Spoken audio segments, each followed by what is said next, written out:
ሰላም እንዴት ናችሁ? አራዳ ኤፍኤም 95.1 ሄዶ አድማጮቻችን ፉትቦል ካፌ ተጀምሯል። አላዛር አስገዶምና መስወር ቀለባቸው ከቴክኒሻናችን ሳይቶም አለሙ ጋር በመሆን እስከ 4 ሰዓት ድረስ አብናችሁ እንቆያለን። ትናንትና ምሽት የተደረጉትን የሻምፒየንስ ሊግ ጨዋታዎች የምናነሳ ይሆናል። በትላልቅ ጨዋታዎች ነበሩ ሲጠበቁ የነበሩት። በተለይ ደግሞ በቤርናባው ሪያል ማድሪድን ከአትሌቲኮ ማድሪድ ጋር ያገናኘው የምሽቱ ጨዋታ ከፍተኛ ትኩረት ሰጥቶት ነበር። ሪያል ማድሪድ ይህንን ጨዋታ 2-1 በሆነ ውጤት ማሸነፍ ችሏል። በጣም አስደናቂ ግቦችን በሁለቱም ክለቦች መካከል የተመለከትንበት ምሽት ነበር። የሪያል ማድሪድ ሁለቱም ግቦች እንዲሁም ደግሞ በአትሌቲኮ ማድሪድ የተቆጠረችው ብቸኛዋ ግብ በጣም አስደናቂ ግብና የተጫዋቾቹን ልህቀት የሚጠይቅ ግብ መሆኑን ትናንትና ተመልክተናል። የመልሱ ጨዋታ በውጥረት እንዲቀመጥ ወይም እንዲቆይ ያደረገ የጨዋታ ነበር። ምክንያቱም የአንድ ጎል ልዩነት ነው። በአትሌቲኮ ማድሪድ ሜዳ ነው የመልሱ ጨዋታ የሚደረገው። ስለዚህ ምንም ነገር ሊፈጠር ይችላል በዚህ ጨዋታ። ይህንን ጉዳይ እንደዚሁ የምናነሳ ነው የሚሆነው። ከዛ ውጭ ግን ወደ ሆላንድ ያቀናው አርሰናል ፒኤስቪን 7-1 በሆነ ውጤት ማሸነፍ ችሏል። እንግዲህ የአርሰናል የአጥቂ ችግር አለበት እያለን ወይም ግቦችን ማስቆጠር እየቻለ አይደለም በቅርብ ጨዋታዎች ላይ እያለን ስናነሳ ነበር። ትናንትና ግን ወደ ቀጣዩ ዙር ማለፉን ያረጋገጠበትን የሚመስል ውጤት ነው አስቆጥሮ እንግዲህ በርካታ ግቦችን አስቆጥሮ ማሸነፍ የቻለው። የመልሱን ጨዋታ በቤንቾች እንኳን ለማድረግ እድል የሚሰጥ አይነት ውጤት ነው። 7-1 በሆነ ውጤት ነው ማሸነፍ የቻለው። ይህንንም ጉዳይ እንደዚሁ የምናነሳ ነው የሚሆነው። ከሁለቱ የማድሪድ ክለቦች መካከል አንዱን ያገኛል በፍጻሜው በቀጣዩ ዙር። ይሄ በሩብ ፍጻሜ በጣም ከባድ ጨዋታ ሊሆን ይችላል ለአርሰናል። ይህንን ጉዳይ እንደዚሁ እናነሳለን። ዛሬ ምሽት ፔዤ ከሊቨርፑል ጋር በፈረንሳይ የሚያደርጉት ጨዋታ እንደዚሁ የሚጠበቅ ጨዋታ ነው። ፔዤ ምንም እንኳን ሌሎ በደርሶ መልስ የጥለው ማለፍ ጨዋታ ይለፍ እንጂ ግን ጠንካራ ቡድን መሆኑን በተለይ ደግሞ አሁን ባለፉት ሳምንታት እያሳየ ነው የሚገኙ። ስለዚህ ለሊቨርፑል ምናልባት በዚህ ውድድር ዓመት ከሚፈተንባቸው ትላልቅ ጨዋታዎች መካከል የመጀመሪያው ሊሆን ይችላል ዛሬ ምሽት የሚያደርገው ጨዋታ። ይህንንም ጉዳይ እንመለከተዋለን። አድማጮቻችን በእነዚህ ጉዳዮች ላይ ያላችሁን ሀሳብ አስተያየት ደግሞ በፌስቡክ ገጻችን ላይ ልታጋሩ እንችላላችሁ። የምንመለከታችሁ ነው የሚሆነው። ምን ታዘባችሁ? ወደ ቀጣዩ ዙርስ ማን የሚያልፍ ይመስላችኋል? የዛሬው ጨዋታ ግምታችሁስ ምንድን ነው የሚለውን አስቀምጡልን። እንመለከታችኋለን። እስከ 4 እንቆያለን። እንዴት አደርካለስ? እግዚአብሔር ይመስገን በጣም ደህና ነኝ። ምሳ እንደምን አደርሽ? አለሁ። እንዴት ነበሩ ጨዋታዎቹ? የጠበቅናቸው ትላንትና ያነሳናቸው ሁለት ጨዋታዎች አንደኛው ብዙ ሰው ያልገመተው ውጤት ነው። የአርሰናል በአይንድሆቨን ላይ 7 ጎል ማስቆጠር። ትላንት ጥቂት ያነሳሁት ይመስለኛል። ፒኤስቪ አይንድሆቨን ባለፉት ጥቂት ሳምንታት በተለይ ይሄኛው የአውሮፓውያን አመት ከገባ በኋላ የቡድኑ ውጤት ጥሩ አይደለም። የመጀመሪያዎቹን 10 የኤሬዲቪዜ ጨዋታዎች አሸንፎ የውድድር ዘመኑን ለጀመረ ቡድን አሁን ወደ 10 ነጥብ ገደማ ከአያክስ መራቅ ባለፉት ጥቂት ወራት ምን ያህል ቡድኑ እየተንሸራተተ እንደሆነ የሚያሳይ ነው። አሁን የፒተር ቦዥ በኃላፊነት የመቆየት ጉዳይም ጭምር አጠራጣሪ ሆኗል። ቢሆንም አርሰናል በቅርብ ጊዜ ካለበት ችግር፣ ጎል የማስቆጠር ችግር፣ የጎል እድሎች የመፍጠር ችግር አንጻር ብዙ ሰው የገምተው አይመስለኝም አርሰናል ያሸንፋል ብሎ ሰው ሊተነብይ ይችላል። ግን 7 በአርሰናል ታሪክ ብቻ ሳይሆን በቻምፒየንስ ሊግ ታሪክ ከሜዳው ውጪ በጥሎ ማለፍ ጨዋታ አንድም ቡድን 7 ጎል አስቆጥሮ አያውቅም። ስለዚህ ያልተለመደ ውጤት ነው በጣም። ይህንን የጠበቅ ነው አይመስለኝም። የሪያል ማድሪድና የአትሌቲኮ ማድሪድ ጨዋታ ልዩነቱ በጣም ጠባብ እንደሚሆን መገመት ይቻል ነበር። እንዲያውም ከጨዋታው መጀመር በፊት በሪያል ማድሪድ ባሉት ጉዳቶችና በሰሞኑ አቋም ምክንያት የቻምፒየንስ ሊግ ጨዋታዎች የግድ በወቅታዊ ፎርም ዲክቴት የሚደረጉም ባይሆኑ ነገር ግን ጨዋታውን እንደገመት ነው አይነት ነው። እኔ ገና እንደሆነ ያስታውቃል። የዲየጎ ሲሞኔ የሁለተኛ አጋማሽ የመጨረሻው 30 ደቂቃ ለውጦች ወደ ሜዳቸው ይህንን 2-1 ውጤት መውሰድ በ2-1 እየተመሩ መሄድን ተቀብሎታል። ያደረጋቸውን አንዳንድ ለውጦች ስታይ ኦኬ ሜዳችን ላይ እንወስደዋለን የሚል ስሜት ነበር። ሪያል ማድሪድም የመጨረሻዎቹ 30 ደቂቃዎች ላይ ብዙ ሪስክ አልወሰደም። 3-1 ሊሆን ይችል ነበር። የመጨረሻ ትልቅ የጎል ማስቆጠር እድል አግኝተው ነበር። አሰልጣኝ አንቼሎቲ የአእምሮ ሰላም ይሰጠን ነበር 3ኛ ጎል ብናስቆጠር ኖሮ ብለዋል። አድቫንቴጅ ሪያል ማድሪድ፣ ጥሩ ውጤት ነው፣ አሸንፈዋል። ሌሎቹ 2 ጨዋታዎች ግን አልቀዋል። አሁን ያነሳሁት የአርሰናል ጨዋታ አልቋል።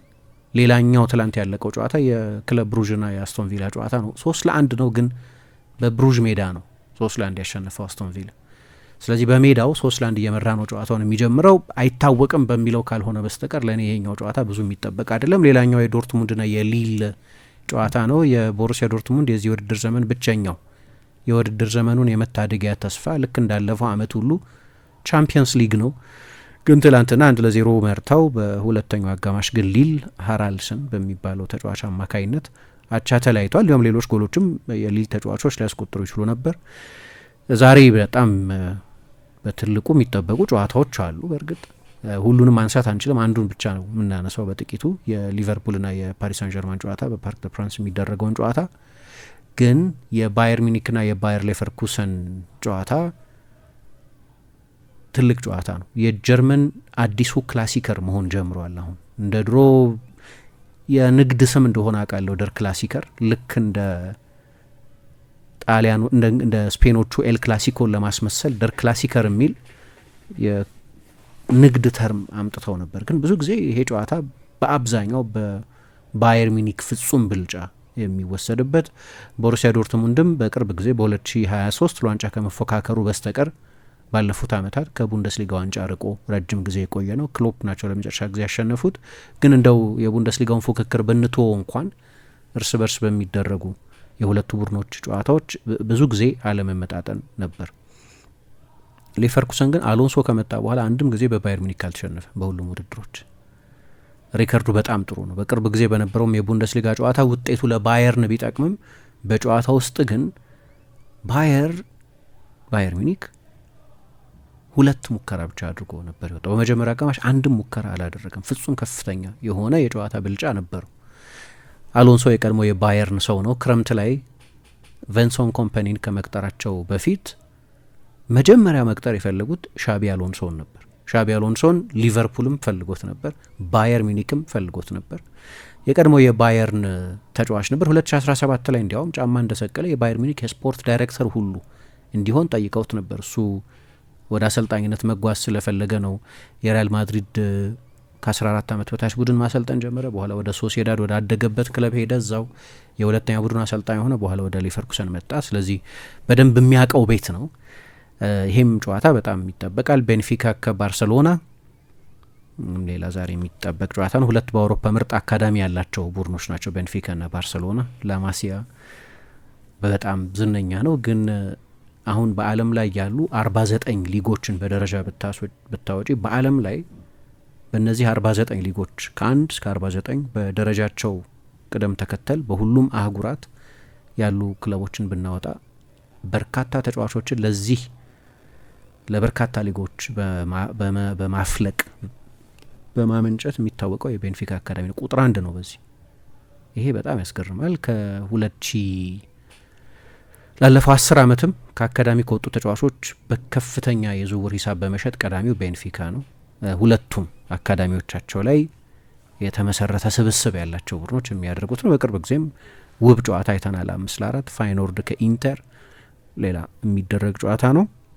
ፋይኖርድ ሌላ የጣሊያን ቡድን ከቻምፒየንስ ሊግ አስወጥቶ ነበር ኤሲ ሚላንን። አሁን ደግሞ ከኢንተር ጋር ይገናኛል ማለት ነው። ስለዚህ እነዚህን እናነሳለን። ነገ ዩሮፓ ሊግ ጨዋታዎች ደግሞ አሉ።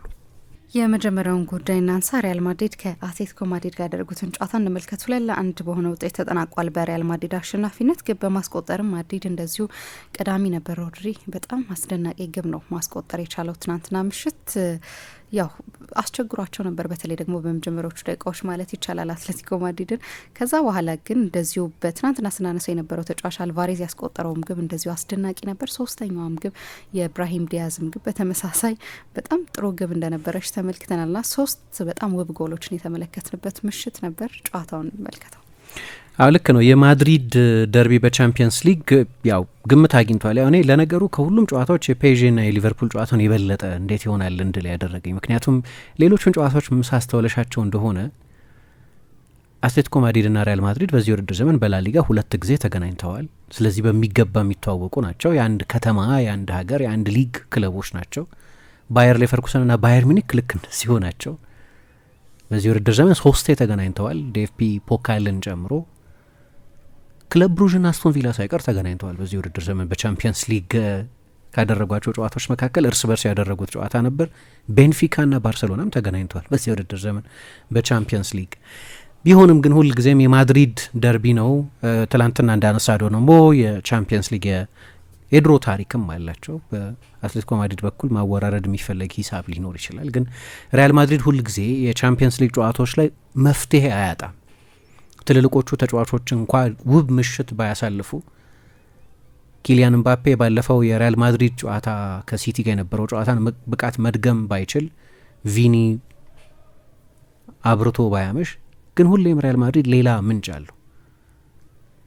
ከነዚህ በኮከብነት ማዕረጋቸው አነስ የሚሉ ተጫዋቾች ሁልጊዜም መፍትሄ ይሆናሉ። ባለፈው የውድድር ዘመን ታስታውሽ እንደሆነ ከላይፕዚሽ ጋር በጀርመን በታችኛው ሳክሰኒ ተጨንቆ ነበር ሪያል ማድሪድ። በላይፕዚሽ ከፍተኛ ብልጫ ተወስዶበት፣ ግን ይኸው ትላንትና ውብ ጎል ያስቆጠረው ብራሂም ዲያዝ እዚያም ጨዋታ ላይ ብዙ ጊዜ ሊዮኔል ሜሲ ሲያስቆጥራቸው የምናያቸውን አይነት ጎሎች አስቆጥሮ ለሪያል ማድሪድ በጣም አስፈላጊ የሆነ 1-0 ድል አስገኝቶ ነበር። ትላንትናም እንዲሆን ያደረገው ለእኔ ጨዋታው በእኔ አስተያየት ብዙ ጥሩ አልነበርም። ጥሩ ጨዋታ ነው ወይም ጥሩ ተሰምቶኛል እያልሽ ነበር። በእኔ በኩል ግን ማልጠብቀው አይደለም። የዲየጎ ሲሞኔ አትሌቲኮ ማድሪድ የሚሳተፍበት ጨዋታ ክፍት ይሆናል፣ የእግር ኳስ ኤግዚቢሽን ይሆናል ብዬ አልጠብቅም። ያም የሆነ መሰለኝ ለእኔ። በኋላ አነሳዋለሁ ለምን ያን ያህል ጥሩ ጨዋታ እንዳልነበር። በእኔ አስተያየት ግን የእግር ኳስ ኤግዚቢሽን ነበር ማለት የሚያስቸግር ይመስለኛል። ግን ውብ ጎሎች ግን አይተናል። ሶስቱም ጎሎች ሁለቱ የሪያል ማድሪድ በሮድሪጎ ጎየሽ በብራሂም ዲያዝ የተቆጠሩት ሁለቱ የማድሪድ ጎሎች እና ሁሊያን አልቫሬዝ ለአትሌቲኮ ማድሪድ ያስቆጠራቸው ሶስቱም ጎሎች ግን አስደናቂ የተጫዋቾቹን የግል የተሰጥኦ መጠን የሚያሳዩ ጎሎች ናቸው። በማድሪድ በኩል ትላንት የአማካይ ክፍሉን ጉዳይ ስናነሳ በሴባዮስ መጎዳትና በጁድ ቤሊንጋም መቀጣት ምክንያት አሰልጣኝ አንቼሎቲ አማካይ ክፍላቸው ላይ የትኛውን ተጫዋች ይመርጣሉ የሚል ውይይት አድርገን ነበር። ሁለቱን ፈረንሳያን አማካዮች ኤድዋርዶ ካማቪንጋን እና ኦሬሊዮን ሹዋሜኒን ነበር የተጠቀሙት።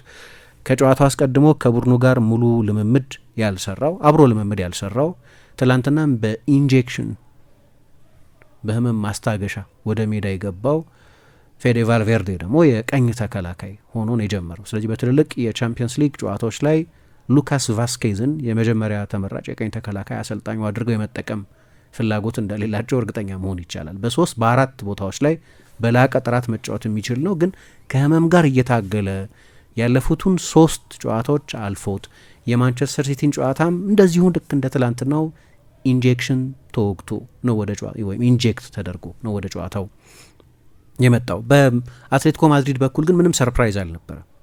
ከጥቂት ሳምንታት በፊት በሁለቱ ቡድኖች መካከል በዚሁ ስቴዲየም ሁለቱ ቡድኖች ሲጫወቱ የተጠቀመባቸውን 11 ተጫዋቾች ነው በድጋሚ የተጠቀመው።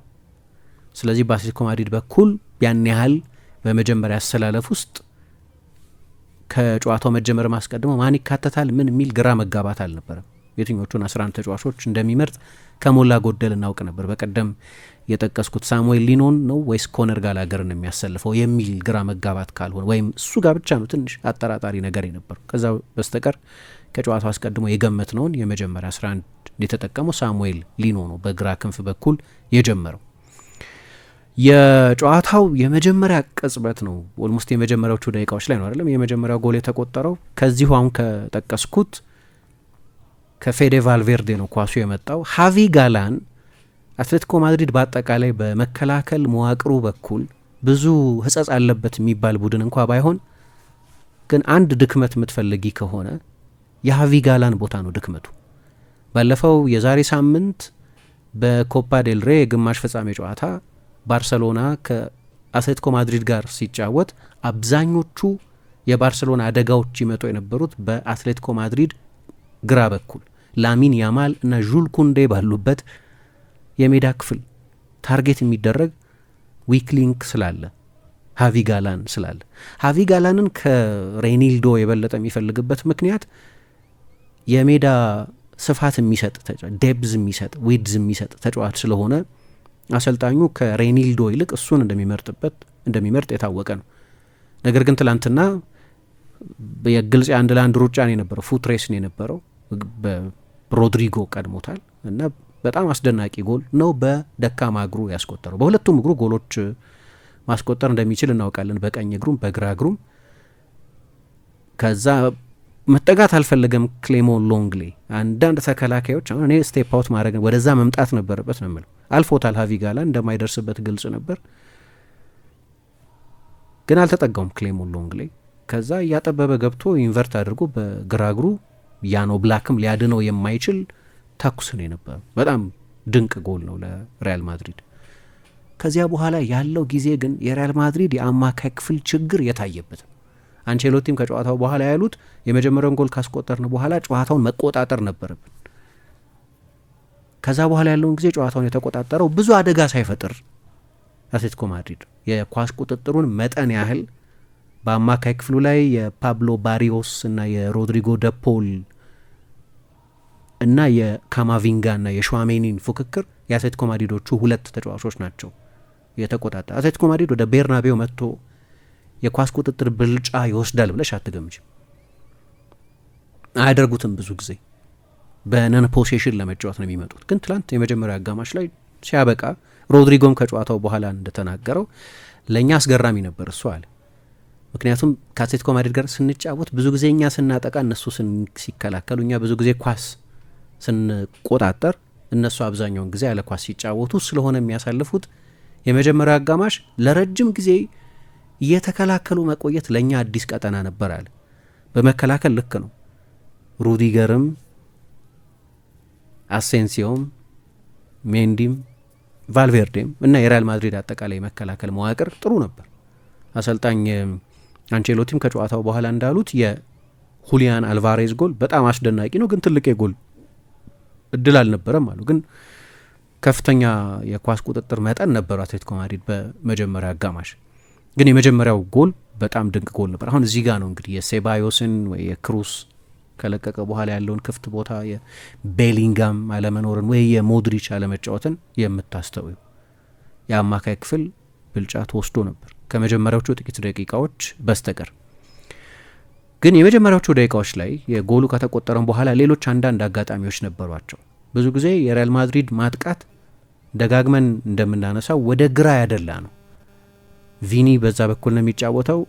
ምባፔ እየቆየ በመጣ ቁጥር የ9 ቁጥር ቦታ የመሀለኛው ስፍራ ላይ ምቾት እየተሰማው ቢሆንም ግን ባህሪያዊ ነው ከቀኝ ይልቅ ወደ ግራ አድልቶ ማጥቃቱን መጀመሩ።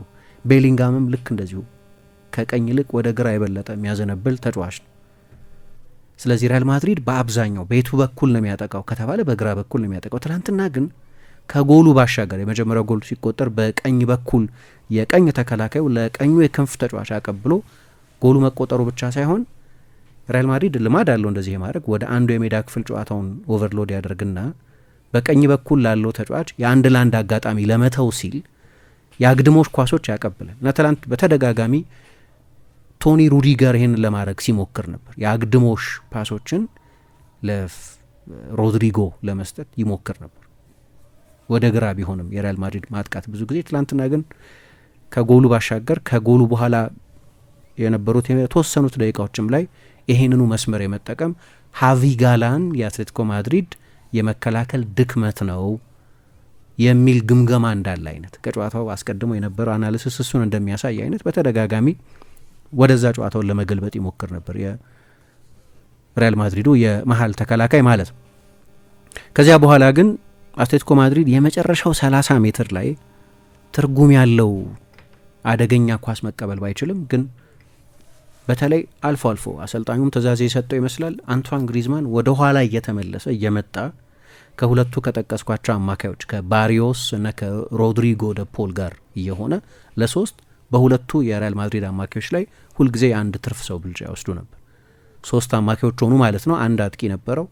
4-4-2 ነው የሁለቱም ቡድኖች አሰላለፍ። ግን በጨዋታ ውስጥ አንቷን ግሪዝማን በተለይ ወደ ኋላ መመለስ ከጀመረ በኋላ አትሌቲኮ ማድሪድ ነበር የመጀመሪያን አጋማሽ ጨዋታ ዲክቴት ያደረገው ወደ ኋላ መመለስ ሲጀምር። ያ ይመስለኛል ከፊት በቂ ፕሬዘንስ አልነበራቸው። ምክንያቱም ሁሊያን አልቫሬዝ ብቻ ነው የመጨረሻው 30 ሜትር ላይ ትልቅ ምንድነው ፕሬዘንስ ሆኖ የምናየው ተጫዋች። ምክንያቱም አንቷን ግሪዝማን ነው አብሮት የሚጣመረው፣ እሱ ግን ወደ ኋላ ይመለስ ነበር፣ ከአማካዮቹ ጋር የቁጥር ብልጫ ይወስድ ነበር። አሁን አንዱ ችግር አሰልጣኙ ከጨዋታው በኋላ አይ ከኳስ ውጪ ጥሩ ተግተዋል የሚል አስተያየት ሰጥተዋል። እኔ እንደዛ አልታየኝም። በቅርብ ጊዜ ቪኒ እና ምባፔ ሪያል ማድሪድ የፖሴሽን ብልጫ በሚወሰድበት ጊዜ ያለ ኳስ በሚጫወትበት ጊዜ የነሱ መከላከል በመጨረሻ ቡድኔ ሚዛን አገኘ እንዲሉ አድርጓቸው ነበር። ትላንትና ረጅም ሰዓት ወክ ሲያደርጉ ነው የምታያቸው ሁለቱ፣ ምንም ብዙ ኢንትረስት ሳያሳዩ ማለት ነው። የኔ ችግር ይሄ ነው። አንዳንዴ አይደለም እንደዛ ማድረግ ያለባቸው። እንደሚታይ በጣም አስደናቂ ተጫዋቾች ናቸው። ግሩም ሲሆኑ መቼስ በብዙ የአድናቆት ቃላት የምናነሳቸው ናቸው። በተሰጦ ባላቸው የግል ክህሎት ማንም ሰው ጥያቄ ምልክት ውስጥ አያስገባቸውም። ግን አንዳንዴ አትሌቲኮ ማድሪድ ፖሴሽን እንደዛ ዲክቴት እያደረገ ግሪዝማን ወደ ኋላ እየተመለሰ የቁጥር ብልጫ እየሰጠ እነዛን ምንድን ነው ትሪያንግሎች እየፈጠረ አትሌቲኮ ማድሪድ አንዳንዶቹ ከብራሂምን የሚሰጠውን ድካም ከኳስ ውጭ ያለው ልፋት ስታይ ሮድሪጎ በዚህ ሁሉ የተደነቀ ነው። ይህንን ስታይ እና ሌሎች ሁለት የሪያል ማድሪድ ተጫዋቾች ያላቸውን ምን አገባኝ አይነት ስሜት ስታይ እኔ ያስገርመኛል አንዳንድ ጊዜ። በፓሪስ ይህንን ሲያደርግ ነበር ኪሊያን፣ በማድሪድም መጀመሪያ አካባቢ ይህንን ሲያደርግ ነበር። ግን ያው ጥርሱን አሞታል፣ ጥርሱን አስነቅሏል። ስለዚህ 3 ቀን ልምምድ አልሰራም።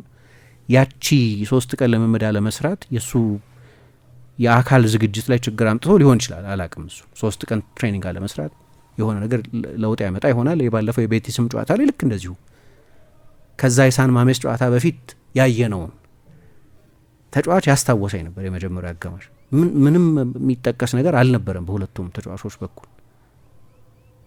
ቪኒ የበለጠ ቢዚ ነው፣ ግን በተለይ አትሌቲኮ ማድሪድ ኳሱን በተቆጣጠረበት ጊዜ ይሄ የኔ አስተያየት ነው፣ ብዙ አላየሁም ከነዚህ ተጫዋቾች።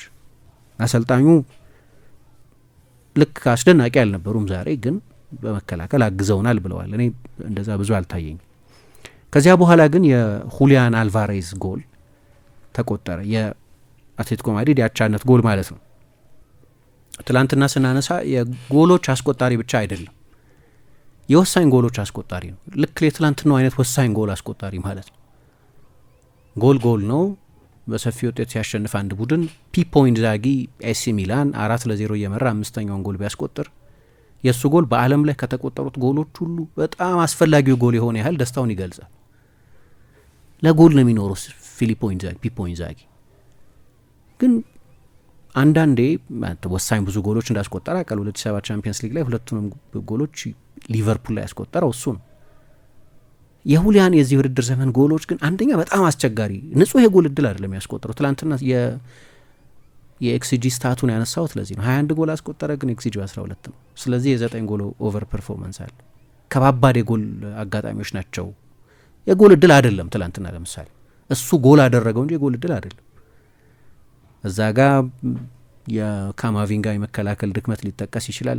ግን ከዛ በፊት አንድ አጋጣሚ አግኝቶ ነበር። ከጨዋታው መጠናቀቅ በኋላ ሲናገር እዚሁ አይነት ቦታ ላይ ተመሳሳይ ጎል እድል ካገኘሁ ሞክረዋለሁ ብዬ ነበራል እና እዛ ቦታ ላይ ኳሱን ሲያገኝ ኩርቱዋ ጎሉን የሚሞላ ግብ ጠባቂ ነው። የሮድሪጎ ጎል አስደናቂ ከነበረ ከዛ የበለጠ አስደናቂ ጎል ጠቅልሎ ነው ያስቆጠረው። 22ኛው የውድድር ዘመኑ ጎል ነው። በቻምፒየንስ ሊግ 7ኛው ጎሉ መሰለኝ። አብዛኞቹ ጎሎች ልክ እንደዚህ አይነት ዋጋ ያላቸው ናቸው። ወይ አትሌቲን ቀዳሚ የሚያደርጉ ወይ የተመራ ከሆነ አቻ የሚያደርጉ ጎሎች ነው የሚያስቆጠረው። አሁን ማንም ሰው ስለወጣበት 75 ሚሊዮን ዩሮ አይናገርም። ለምሳሌ እኔ በዚህ ሁሉ ጊዜ የቨርጅል ቫንዳይክን 75 ሚሊዮን ፓውንድ ሰው ሲጠቅስ አልሰማም። 75 ሚሊዮን ፓውንድ ይወጣበት አይልም ሰው። ማንም ሰው ስለ ገንዘቡ ግድ የለውም። ምክንያቱም ከ2018 እስከ 2025 እስካሁን ድረስ ይሄ ተጫዋች እየሰጠ ያለው አገልግሎት የወጣበትን ኢንቨስትመንት ያንን ሁሉ ገንዘብ ትንሽ ያስመስለዋል። አሁን ሲቲ ተመልሶ ሄዷት ሁሊያን አልቫሬዝን በ75 ሚሊዮን መግዛት አይችልም። በጊዜው ከፍተኛ ትርፍ ኮን ያተረፉበት 2 ዓመት ምናምን ተጠቅመውበት 15 ሚሊዮን ዩሮ ብቻ የገዙትን ተጫዋች በ75 ሚሊዮን ዩሮ መነሻ ሂሳብ 90 ሚሊዮን ዩሮ ሊደርስ በሚችል በ90 ሚሊዮን አይገዙትም። አሁን 150 ሚሊዮን ምናምን ሊሸጥ የሚችል ተጫዋች ትላንትና ሌላ ማስታወሻ አሳይቷል። ባለፈው በሳንቲያጎ ቤርናቤዩ የፍጹም ቅጣት ምት ነው፣ ግን የዓለም ዋንጫን ማሸነፉ፣ ቻምፒየንስ ሊግ ማሸነፉ፣ ኮፓ ሊበርታዶሬስ ማሸነፉ፣ ኮፓ አሜሪካ ማሸነፉ፣ እነዛን ሁሉ ትልልቅ ድሎች ማግኘቱ የሚሰጠው ራስ መተማመን ስላለ ሊሆን ይችላል። በፓኔንካ ነበር ኩርቱዋ ላይ በፍጹም ቅጣት ምት ያንን ጎል ያስቆጠረው። 0-0 ነበር ውጤቱ። በፓኔንካ ነው የመጣው። አትሌቲኮ ማድሪድ እንዲያውም ትላንት ሶሻል ሚዲያው ላይ ያሰራጭቶታል ከጨዋታው መጀመሪያ አስቀድሞ ይህንን ጎል ፓኔንካውን። ግን ትላንት ሌላ የሚያስደንቅ ጎል ነው ያስቆጠረው። ግን 90 ደቂቃ በሙሉ ያለመለገም ነው ደግሞ የሚጫወተው። ይሮጣል፣ ይፋለማል፣ ፕሬስ ያደርጋል፣ ሸርተቴዎች ይወርዳል። ኮምፕሊት ተጫዋች ነው ለኔ። በቃ የሚቀረው አንድ ነገር ካለ ግዙፍ አለመሆን ነው። እሱ ደግሞ ተፈጥሯዊ ጉዳይ ነው። በቃ ፊዚካሊ ልክ እንደው የአየር ላይ ኳስ ብዙ በጭንቅላት ጎል አያስቆጥርም እንጂ እኔ ይሄ ነው የሚባል የአንድ ቡድን አጥቂ እንዲኖረው የምትፈልጊያቸው ካራክተሪስቲክሶች በሙሉ አሉት። እንደ ትላንትናው አይነት ጎልም ማስቆጠር የሚችል ውብ ጎል ነው ያስቆጠረው። አስደናቂ ጎል ነው ያስቆጠረው በጣም። በቤርናቤው ደግሞ ታሪክ አለው። አንደኛ ሪያል ማድሪድ በ11 ዓመቱ ያውቀው ነበር አሉ። እንዲያውም የሙከራ እድል ሰጥቶት እዛው በሪቨር መቆየት ስለፈለገ ነው እንጂ ለሪያል ማድሪድ ከ12 ዓመት በታች ቡድን መጫወት ይችል ነበር። ስለዚህ የማድሪድ ሰዎች ረጅም ጊዜ ከ12 ዓመት በላይ ያውቁታል። ሁለተኛ ማርሴሎ ጋያርዶ የሪቨር ፕሌት አሰልጣኝ በነበረበት ጊዜ 2018 የኮፓ ሊበርታዶሬስ የፍጻሜ ጨዋታ እዛው በቃ ሊተማመኑ ሊስማሙ አልቻሉም እና ወደ አውሮፓ መጣ ውድድሩ። መጀመሪያ ሊደረግ የታሰበበት ሀገር ላይ የፖለቲካ አለመረጋጋት ነበር። ቦኔስ አይሬስ ላይ ሊደረግ አይችልም። ስለዚህ ወደ ማድሪድ መጣ። ጨዋታው 3-1 ነበር ያሸነፉት። ለመጀመሪያ ጊዜ ለሪቨር ፕሌት ለሚሌናሪዮስ ነው የሚሏቸው ሚራሪዮስ ለነሱ ለመጀመሪያ ጊዜ የተጫወተው ቤርናቤው ላይ ነበር። ስለዚህ ይህንን ስቴዲየም ያውቀዋል። አሁን 2 ጊዜ መጣ ወደዚህ ስቴዲየም ከአትሌቲ ጋር። በሁለቱም አጋጣሚዎች 2 የተለያዩ ግን 2 ውብ ጎሎች አስቆጥሯል። ባለፈው ፓኔንካ፣ አሁን ደግሞ ተጠቅልሎ የተቆጠረ አስደናቂ ጎል ነው። የመጀመሪያው አጋማሽ ከዚህ ጎል መቆጠርም በኋላ የጨዋታው ቁጥጥር በአትሌቲኮ ማድሪድ በኩል ቅድም እንዳነሳሁት ያለ ትልልቅ የጎል እድሎች መፍጠር የነበረ የሜዳ ስፍራ ቴሪቶሪ የሚሉት እና የኳስ ቁጥጥር ብልጫ ነበር። ሁለተኛው አጋማሽም ሲጀምር ልክ እንደዛው ነው የነበረው። የብራሂም ዲያዝ ጎል እስኪቆጠር ድረስ እንደዚሁ አትሌቲኮ ማድሪድ ነበር ጨዋታውን ይቆጣጠር የነበረው። የመጀመሪያው አጋማሽ አጨራረስን ነው የሁለተኛው አጋማሽ አጀማመርም ይመስል የነበረው።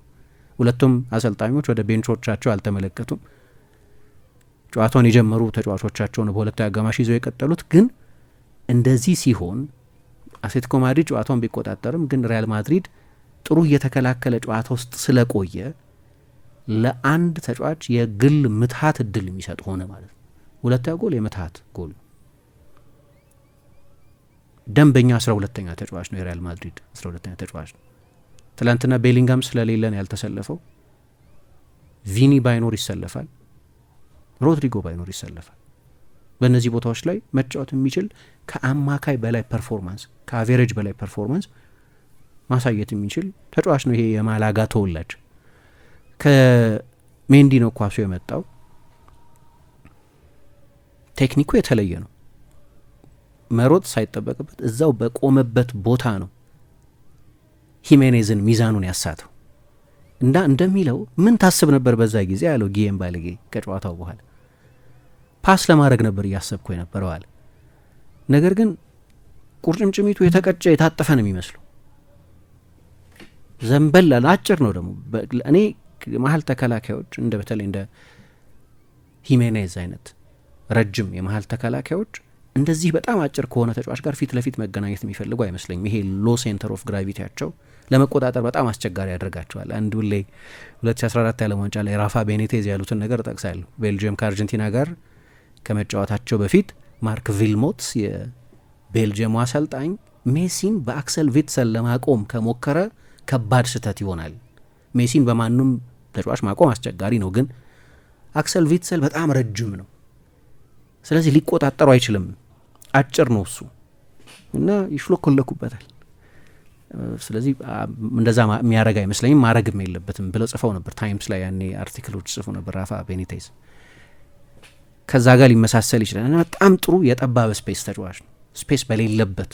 አሁን ትላንት ለኤምባፔና ለቪኒ ከኳስም ጋር አንዱ አስቸጋሪ የሆነው ምንም እንኳ በጠባብ ስፔስ መጫወት የሚችሉ ተጫዋቾች ቢሆኑም ዋና ክህሎታቸው ግን ሰፊ የሜዳ ክፍል መኖሩ ላይ ነው። ልክ የሲቲው አይነት ጨዋታ ማለት ነው።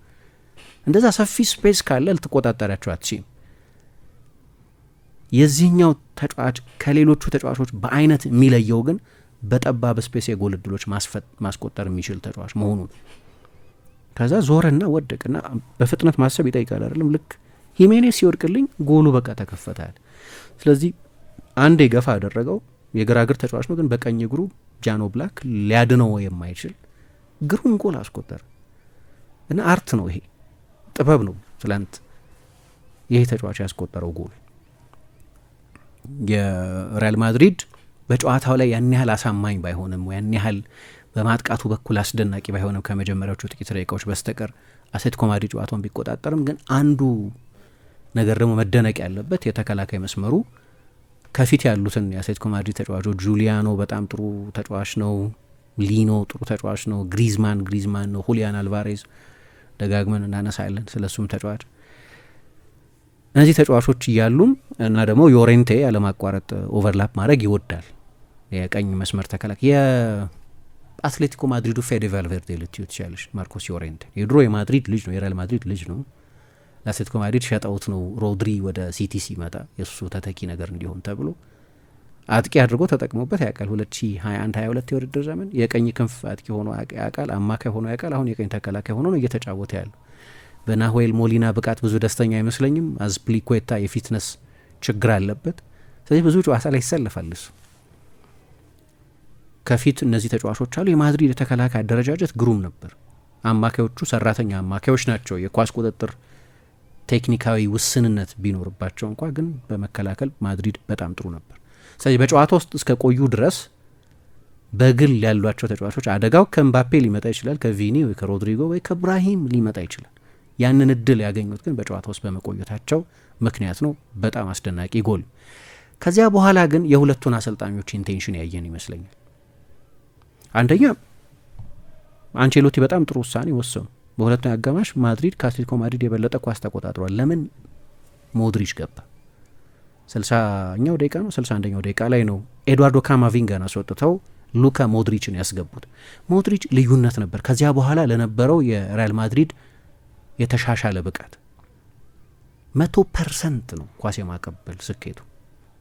እሱ የገባበት ከግማሽ ሰዓት በላይ ነው አይደል ሜዳ ውስጥ የቆየው። ከመቶ ካቀበላቸው ፓሶች ሁሉንም ለትክክለኛው ሰው ለታለመለት ተጫዋች ማድረስ ችሏል። አሁን በቅርብ ጊዜ 40 ዓመት ይሆነዋል።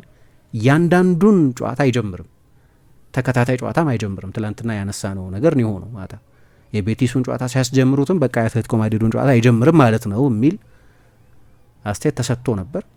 ያን የሆነው ሁለት በኋላ ሙከራ የሆኑ ፓሶች ያቀብሏል። ራሱ አንድ ሙከራ ሞክሯል። ትላንትና በመጨረሻው 30 ደቂቃ ላይ ለነበረው የሪያል ማድሪድ የጨዋታ ማኔጅመንት የእሱ መግባት እኔ ሁሌ የአእምሮ የሴረብራል ተጫዋቾች ምላቸው ናቸው። ሴባዮስ፣ ክሩስ አይነት ተጫዋቾች። ክሩስ በመደበኝነት፣ ሴባዮስ በጊዜ ጉዳት የሉ። እንደነሱ ባይሆንም ግን ጁድ ቤሊንጋም ቴክኒካዊ ችሎታው ላቅ ያለ ተጫዋች ነው። እሱም አልነበረም። ፌዴ ቫልቬርዴ የበለጠ ኤነርጂ ተጫዋችን ቢሆን እሱም ደግሞ የቀኝ ተከላካይ ሆኖ ነው የተጫወተው። ስለዚህ ማድሪድ መሀል ላይ እንደዚህ ጨዋታ መቆጣጠር የሚችል ተጫዋች ያስፈልገው ነበር። እሱ ትልቅ ልዩነት ነበር። አንድ ሁለተኛ የአሰልጣኞቹን ፍላጎት ያሳያል ያልኩት አንቼሎቲ የበለጠ ጨዋታው መቆጣጠር ፈለጉ። ስለዚህ ይሄንን ተጫዋቻቸውን አስገቡ። በዲጎ ሲሞኔ በኩል ግን ኦኬ 2-1 ነው፣ በሆነ መንገድ ጎል ካገኘን ጥሩ ነው፣ ግን ምንም ሪስክ አንወስድም፣ ጥሩ ውጤት ነው 2-1 ቢሆን። ስለዚህ በሜዳችን በሚቀጥለው ሳምንት ከ6 ቀን በኋላ እናገኛቸዋለን ወይ ከሳምንት በኋላ እንገናኛለን አይነት ስሌት ያለው በሚመስል ሁኔታ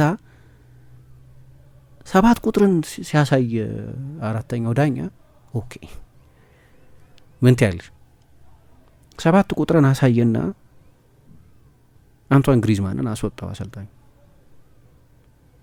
እና ሮቢን ለኖርማን አስገባ። 20 ደቂቃ ነው የቀረው ጨዋታው።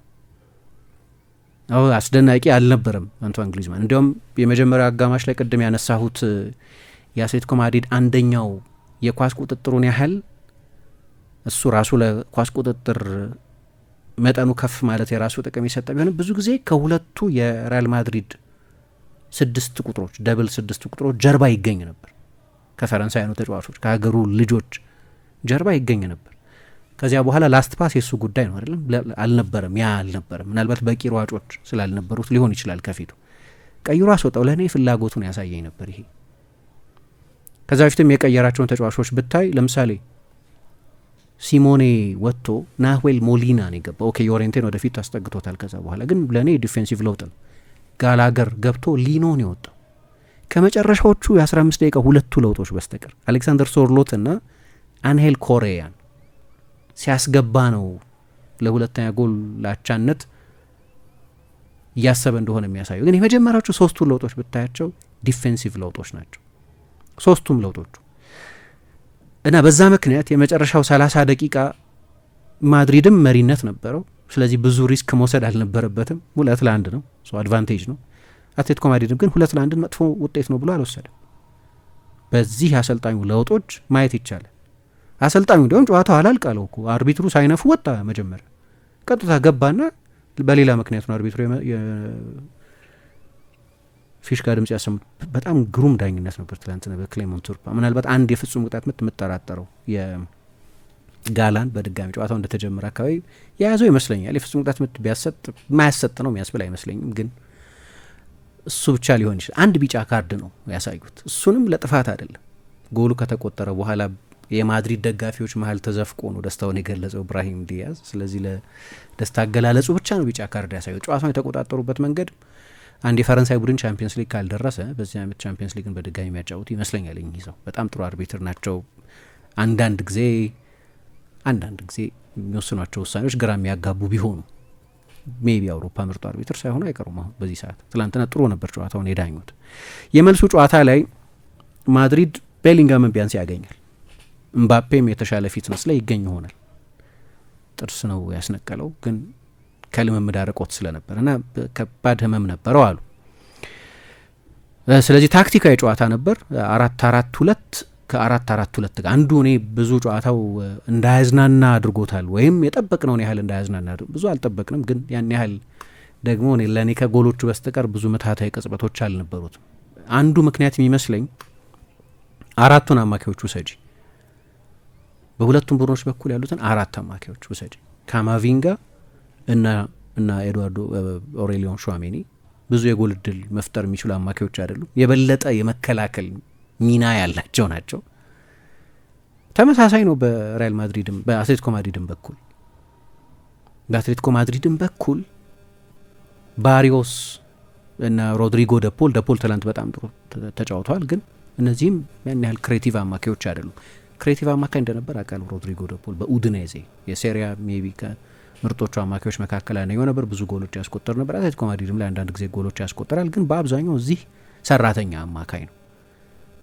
4-4-2 ነው፣ ፍላት 4-4-2 ነው። የሁለቱም ቡድኖች 4 አማካዮች እንደዚህ ከሆኑ ብዙ ማጂክ አትጠብቂ፣ ብዙ ምትሃት አትጠብቂ። እሱን የሆነው ለእኔ። ከዛ ደግሞ ሁለቱ አሰልጣኞችም ያደረጓቸው በተለይ ደግሞ ሲሞኔ ያደረጋቸው ለውጦች የመጨረሻው 30 ደቂቃ ላይ ብዙ ድራማ እንዳይኖሩ አድርጓል። ጎሉን ካስቆጠረ በኋላ ሙቪ ስታር እንዲህ አይነት ተጠናውቶ አለ በስፔን ተጫዋች ከተጫዋች ጋር የሚነጋገረውን ነገር የመከታተል ምን አለ ከንፈር ማንበብ ምናምን ነገር። ትላንት ብዙ ስታወራ ነበር፣ ዛሬ ምን አውራ እስቲ አሁን አውራ ይሏል ወደ ሲሞኔ እየሄደ ብራሂም ዲያዝ። ምክንያቱም አሁን እኮ ሴባዮስ የለም፣ ቤሊንጋም የለም፣ አንቸሎቲ ምን የሚያደርጉ ይመስልሃል ሲሉት ብራሂምን የሚያስገቡት አይመስለኝም ምናምን ብሎ አጣጣለሁ። እና ትላንት ስትናገር ነበር፣ አሁን ተናገር ምናምን ሲል ነበር። እሱም አንድ ድራማ ነው። የሮድሪጎ የቻምፒየንስ ሊግ ሬከርድም አስገራሚ ነው አይደለም? ከላሊጋው ይልቅ ቻምፒየንስ ሊግ ይቀነዋል። ሚስተር ቻምፒየንስ ሊግ ሁሉ ማለት ጀምረዋል እሱን። አሁን በ61 የቻምፒየንስ ሊግ ጨዋታ 25ኛ ጎሉ ነው። በ165 የላሊጋ ጨዋታዎች 32 ጎል ነው ያስቆጠረው። ኦልሞስት እኩል። የጨዋታውን ብዛት ተመልከች። ቻምፒየንስ ሊግ ሲሆን ይነቃል። በቃ የሚገርም አይነት ተጫዋች ነው። በቢጫ በሁለቱም ቡድኖች በኩል የወጣ ተጫዋች የለም። ቅድም ስለ ኢብራሂም ሳነሳም ትልልቅ ጎሎች አስቆጥሮላቸዋል በዚህ ወር። በነገራችን ላይ እዛ ኤቲሃድ ላይ 2-2 ሲለያዩ የአቻነቱን ጎል ያስቆጠረው እሱ ነበር። ባለፈው ቤቲስ ላይ እሱ ነበር ያስቆጠረው። ባለፈው ኦሳሱና ላይ እሱ ነበር ያስቆጠረው። ውድ ጎሎች ናቸው እነዚህ፣ ትልልቅ ጎሎች ያስቆጠራል። ትላንትናም የዚህን ጨዋታ መልክ የለወጠ ማድሪድን መሪ አድርጎ ወደ ሜትሮፖሊታኖ የወሰደ ጎል አስቆጥሯል። ስለዚህ የሚቀጥለው ሳምንት ላይ እንጠብቃለን። ገና ክፍት ነው። ይሄ በጣም ጠባብ ጨዋታ ነው። የመልሱ ጨዋታ ላይ እንግዲህ እናያለን። ትላንት ቢጫ ካርድ ተመልክተው የነበሩት ባለፈው ጨዋታ ላይ ሩዲገር፣ ሹዋሜኒ፣ ካማቪንጋ፣ ሞድሪች፣ አርዳ ጉለር ባይጫወትም እና አንቸሎቲ እነዚህ ሁሉ አሰልጣኙ ራሳቸው ቢጫ ስለነበረባቸው ቢጫ አልተመለከቱ። ከግማሽ ፍጻሜ በኋላ አይመዘገቡም እነዚህ። ስለዚህ ፍጻሜ ላይ እነዚህን ተጫዋቾች የማጣት ድሮ ስኮልስና ሮይ ኪን የ99ኙን ቻምፒየንስ ሊግ ፋይናል እንዳልተጫወቱት የመሆን አደጋ የለም ወይ ኔድቬድ 2003 የቻምፒየንስ ሊግ ፋይናል እንዳለፈው አይነት አይደለም ይሄኛው። በአትሌቲኮ ማድሪድን በኩል አንሄል ኮሪያና ሂሜኔዝ ነበሩ ቢጫ ካርድ የተመለከቱት። ግን ትላንትና አሰልጣኙ ጨዋታውን አርቢትሩ ጨዋታውን ጥሩ ተቆጣጥረውታል። ስለዚህ ሁለቱም አሰልጣኞች ከሞላ ጎደል በርካታ አማራጮቻቸውን ይዘው በሜትሮፖሊታኖ ይገናኛሉ ማለት ነው። ያው ይሄ የደርቢ በጣም መታወቅ ያለበት ስለሆነ እያንዳንዷም አንቼሎቲ ብዙ መዘጋጀት የሚጠይቃቸው አይመስለኝም። ጋላን ነው ድክመቱ ከማለት በስተቀር አትሌቲኮ ማድሪድን በሚገባ ያውቁታል። ተመሳሳይ ነው የዲየጎ ሲሞኔም ስለ አትሌቲኮ ማድሪድ ያለው እውቀት። ያ ጎል ተስፋ ሰጥቶናል ብሏል እሱ ለመልሱ ጨዋታ። ግን የሚቀጥለው ሳምንት ረቡዕ ይገናኛሉ ማለት ነው ሁለቱ ቡድኖች። ስለዚህ በጣም ታክቲካል ጨዋታ ነበር። ግን ጨዋታው እንቅልፋም እንዳይሆን ያደረጉ ደግሞ 3 የምትሀት ቅጽበቶች ነበሩ። ማድሪድ ሌላ ተጨማሪ ጎል ማስቆጠር የሚችልበትን እድል በእኔ አስተያየት በኤምባፔ ፓስ ምክንያት ከዛ የተሻለ ማድረግ ይችላል። ያው አንዳንድ አጋጣሚዎች ነበሩት። ለምሳሌ ከሆነ ሞመንተም መራቅ አለ። ለምሳሌ ሂሜኔዝና ኤምባፔ ፊት ለፊት ቢገናኙ እና የመሮጥ እድል ቢኖር ስፔስ ቢኖር ኤምባፔ ወደ ኋላ መመለስ የለበትም አይደል? ኳሱን ማንንም ተከላካይ ቀድሞ መሄድ ይችላል። ራስን መጠራጠር አይነት ነገር አለ። ያንን ፉትሬስ ትቶ ወደ ኋላ ፓስ ማድረግ ጀመረ ማለት ነው። እና ምሽቱ ያን ያህል የተዋጣለት እንዳልነበር የምታዩ በዛ ምክንያት አሰልጣኙም በኋላ ቀይሮ አስወጡት። ኤንድሪክ ተቀይሮ ገባ እንደ ባለፈው ጨዋታ ማለት ነው። ማን ነው ቀይሮ አስወጡት አልኩኝ? ዲያዝን የቀየሩት ኤንድሪክን ያስገቡት። ስለዚህ እሱ አልወጣም። ግን የባለፈው የቤቲስ ጨዋታ ላይ ተቀይሮ ወጥቷል። የባለፈው የሶሲዳድን ጨዋታ አልጀመረም። አሰልጣኙ በፊትነስ ጉዳይ ላይ ኮንሰርን እንዳላቸው ያሳያል። የመጨረሻዎቹ ደቂቃዎች ነው ይሄ ጎል እድል የነበረው። ስለዚህ ክፍት ነው ይሄ ጨዋታ ለማድሪድ። ግን ሞድሪች በጣም ያስፈልጋል፣ በተለይ በእንደዚህ አይነት የመጨረሻ ደቂቃ ሞመንቶች ላይ እና 2-1 አሸንፏል ሪያል ማድሪድ። ትናንት ላይ የተደረገው ትልቁን ጨዋታ ተመለከትን።